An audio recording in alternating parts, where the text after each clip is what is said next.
બાયડ તાલુકાની ફતેપુરા ગ્રામ પંચાયત સમરસ થઈ છે। વિભાજન બાદ પ્રથમ ચૂંટણીમાં જ સમરસ પંચાયત થઈ છે।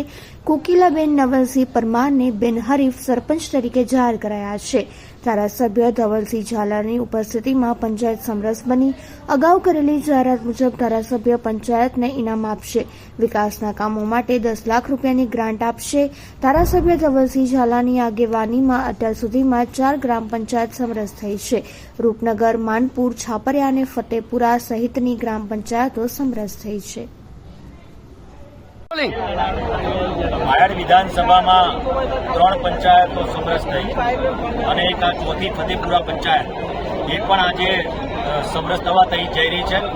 તમામ સભ્યો અને ઉમેદવાર સાથે આખું ગામ ફતેપુરા પંચાયતના તમામ નાગરિકો અહીંયા ઉપસ્થિત છે। ફરીથી મહિલા ઉમેદવાર તરીકે આ 4માંથી 3 મહિલા સરપંચની નિયુક્તિ સમરસ થઈ અને બિનહરીફ થઈ છે, તેમને અભિનંદન પાઠવું છું।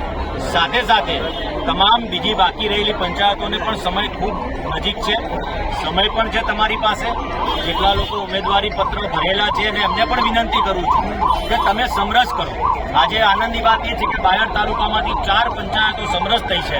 સાથે સાથે આ 4 પંચાયતોને 10 લાખ રૂપિયાની જે સહાય આપવાની વાત છે ધારાસભ્યની ગ્રાન્ટમાંથી, હું ચોક્કસથી અમને આપવાનો છું ને એનાથી પણ વધુ મદદ કરવાની જે વાત હશે તો એમાં ચોક્કસથી આપણે મદદ પણ કરીશું। સાથે સાથે સરકારશ્રી તરફથી મળતી જે પણ સહાય છે એ સહાય મહિલા સરપંચને ચોક્કસથી મળશે।